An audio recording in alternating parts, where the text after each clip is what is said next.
A man's cheeks were touched by a mysterious old man, causing him to dramatically shed 20 pounds every single day. In just 1 week, he plummeted from 300 pounds to a mere 160. To avoid wasting away, he had no choice but to eat non-stop, day in and day out. The truth was, his extreme weight loss wasn't due to some miracle diet pill. No, he'd been cursed by a sorcerer, and he wasn't the only one. On this particular day, Tony heard that his co-worker had also been touched on the face by the enigmatic figure. Alarmed, he rushed over to check on his colleague, but the moment he laid eyes on him, Tony's jaw hit the floor, his face frozen in the third emoji on your phone. His co-worker's face had begun to rot away, transforming him into a grotesque, fanged monster. And the reason for this curse? Tony had killed someone in a hit and run, and his co-worker had provided a false alibi. Tony's mind raced with conflicting emotions, his own fear of death consuming him. Suddenly, his co-worker pulled out a gun, begging Tony to put him out of his misery. But Tony couldn't bring himself to do it. He fled the scene, and mere moments after he left,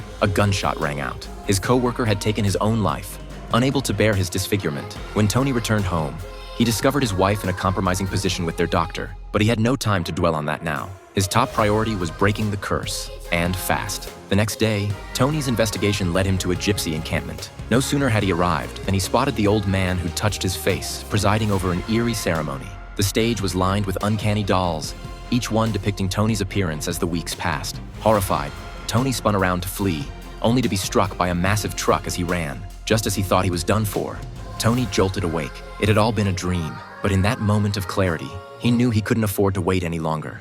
The curse would starve him to death if he did. Desperate to break free, he sought out the sorcerer and begged him to lift the curse. But the sorcerer demanded that Tony repent for his misdeeds. Seeing no remorse in Tony's heart, the sorcerer cast a second curse to accelerate the first. At his wit's end, Tony returned home and confided in his best friend, Rick. Rick understood immediately. The next day, the sorcerer's granddaughter vanished, locked away by Rick in a hidden room.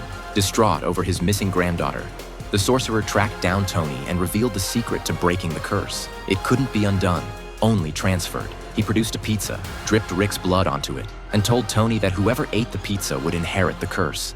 And in that instant, Tony knew exactly who he'd give it to. Back at home, he handed the pizza to his wife, praying she'd take a bite. Sure enough, by morning, she'd breathed her last. Smug with triumph, Tony descended the stairs, only to watch in horror as his daughter grabbed a slice and took a bite. Consumed with regret, knowing his daughter would soon perish too, Tony lost the will to live. He reached for the pizza, ready to seal his own fate. But at that very moment, there was a knock at the door. Tony opened it to find the doctor, the same man who'd cuckolded him.